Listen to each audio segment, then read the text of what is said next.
sentado junto dele, disse: eis aqui a minha mãe e meus irmãos. Portanto, qualquer que fizer a vontade de Deus, esse é meu irmão, minha mãe, minha irmã e minha mãe. Amém? Podem se assentar em nome de Jesus.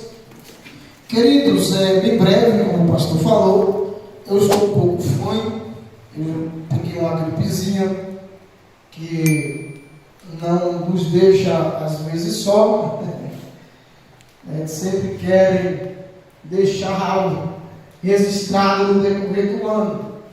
E eu peguei essa gripezinha, eu estou com uma garganta um pouco inflamada, mas é me concedida esta oportunidade e eu prometo ser breve das minhas palavras nesta noite. Louvo a Deus pela vida do pastor Josias, que Deus possa permanecer abençoando ele e sua família, obreiros, que Deus abençoe, Igreja do Senhor. Eu falo aos irmãos que Deus chama cada um de formas diferentes. Se vocês observar, quando Deus chama alguém, Deus ele vai capacitar aquela pessoa em uma área especial. Mas nem sempre você vai ser perfeito naquilo que Deus determinou para que você atuasse nessa área. Então eu entendi que Deus me chamou para isso e coloquei: Jesus, eu vou fazer que nem Jeremias. Senhor, eu não falo bem, o povo está me ouvindo eu pregar a tua palavra, eu anunciar o que o Senhor manda, e estão zombando de mim. E Jeremias quer parar, e Deus: não, Jeremias, não pare, não pare, continue. Então eu vou fazer o quê? Eu vou continuar, eu vou perseverar até o fim com o nosso Cristo. Por quê? Porque quando Ele chama, alguém pode olhar para você e zombar, mas tem alguém que está precisando de ouvir aquilo que Deus colocou no teu coração. E com certeza tem pessoas, meus irmãos, preparando até uma corda para colocar no pescoço e acabar a sua vida, mas ouvindo até uma palavra tortuosa ou alguém que gagueja, ele ouve e diz: Deus falou comigo e eu ouvi pela boca daquele homem ou daquela mulher. Se Deus te chamou, não pare, continue, persevere, porque tem alguém precisando de você lá fora, e tenha esta certeza de que Deus está usando a tua vida.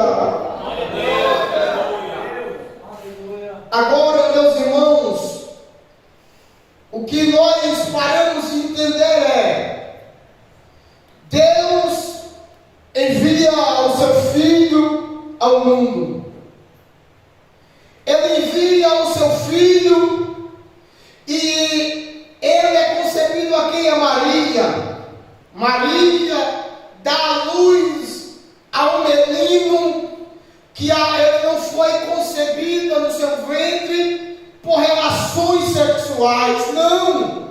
O próprio anjo Gabriel, enviado por Deus, traz a notícia, e o próprio Espírito Santo desce e deixa Jesus no ventre de Maria. E agora, como é que acontece isso? É para que Maria, quando chegasse esse momento, quando Maria tivesse mais filhos, para quando Maria tivesse uma família mais elevada, mais de pessoas, ela pudesse testificar quem era Jesus, da onde Jesus veio, quem era o Pai de Jesus. E ela, neste momento, houve uma blasfêmia dos fariseus, sim, dos fariseus que estavam ouvindo o que Jesus falava, o que Jesus anunciava, mas eles não acreditavam, começaram a zombar. Jesus sobe ao monte e, subindo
só vai acontecer na minha e na tua casa. Aqui, meus irmãos, Jesus vai para uma casa e esta multidão lhe acompanha. Quando lhe acompanha, agora que os escribas, os fariseus, os demais que lhe seguiam para que o condenasse, para achar uma brecha, começou a blasfemar, dizendo que ele expulsava demônio por Beelzebul. Mas Jesus, sabendo de tudo, conhecendo os seus pensamentos, ele com certeza tem as palavras certas para mim e para você entender. Quando Jesus ouve aquilo no seu coração que havia perdido lá fora, havia alguém dizendo que ele estava expulsando demônios por demônios. Como assim? Queriam dizer que Jesus não veio da parte de Deus. Eles estavam invertendo o que Jesus veio a fazer. Eles estavam querendo trazer no caminho errado aquilo que Jesus estava anunciando no caminho certo. E só que, como eu falei, ele veio enviado pelo próprio Deus. O Espírito Santo colocou. Se tem alguém na sua família falando que você está fora de si, continua estando fora de si, como alguém está falando que você está, porque Deus vai chegar no momento certo. Quando eles começam a dizer Jesus está fora de si, ele está dizendo ele não está normal, ele não está louco, mas só que eles não entendiam o que ele veio fazer. A Bíblia diz que ele veio confundir, ele veio mudar aquilo que estava errado, ele veio organizar aquilo, meu irmão, que está errado dentro da tua casa. Não se preocupe, porque o organizador da tua casa, muitas das vezes as pessoas acham que é a dona de casa. É mentira de quem pensa isso. O organizador da tua casa é Jesus. O organizador da tua família é Jesus de Nazaré. É Jesus de Nazaré. É ele que organiza a tua casa, é ele que organiza a tua família, é ele que organiza a tua parentela, é ele que organiza a tua vida financeira, porque a Bíblia diz que ele é tudo do ouro e da prata, tudo é dele e para ele são todas as coisas. Meus irmãos, quando a gente analisa que os irmãos começaram a entrar na onda dos escribas e dos fariseus, a gente vai ver uma família revoltada, uma família agora desorganizada. Por quê? Porque está contra o seu irmão, está contra aquele que foi vocacionado e enviado pelo próprio Deus. Alguém pode olhar para você e dizer: tu estás fazendo alguma coisa de errado, mas se Deus foi Deus que vocacionou você, vai chegar um momento que você vai olhar e vai dizer: chegou a hora, chegou o momento de quê? De alguém olhar para você e dizer: esse aí é diferente, esse aí tem Deus na vida, esse aí está diferente de verdade. Eu não quero saber se você chegou aqui com um pensamento talvez tortuoso de alguém da sua casa, mas eu não quero saber que Deus, ele te conhece. Olha o que eu vou dizer nesta noite. Jesus agora vai receber a notícia de que os seus irmãos e sua mãe estão querendo falar com ele, está querendo tirar aquilo que Deus mandou ele fazer da boca dele, estão querendo tirar aquilo que Deus colocou no teu coração.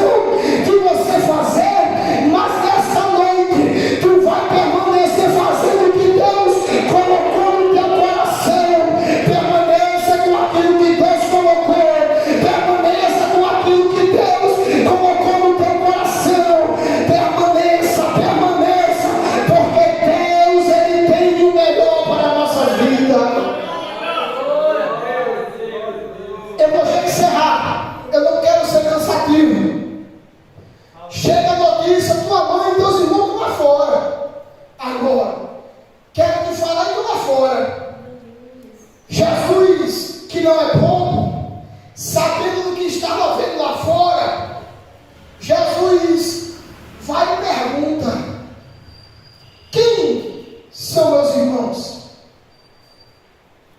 Quem é que são meus irmãos e minha mãe? Jesus estava dizendo, relatando para eles naquela fala, o que era o certo para que eles pudessem entender. Ele não estava descartando a família, ele estava querendo dizer que família é aquela que está no propósito. Se a minha família lá do Rio Grande do Norte não está no propósito, eu não posso deixar de estar na casa de Deus para estar no meio da família. A família estava desconcertada, falando mal, estava desviado, mas Jesus, olhando para a multidão, vai lhe falar e lhe fazer uma pergunta: quem são meus irmãos? Quem é os meus irmãos e minha mãe? Quando eu e você para ler o texto da palavra, nós começamos a ler e passamos por cima de alguma coisa e nós não observamos o que o texto quer nos passar. Aqui é para mim você analisar. Olha só, tem muitos que são até da família. Eu vou pegar a igreja como uma família aqui, mas mesmo estando vendo Jesus, não tem intimidade com Ele.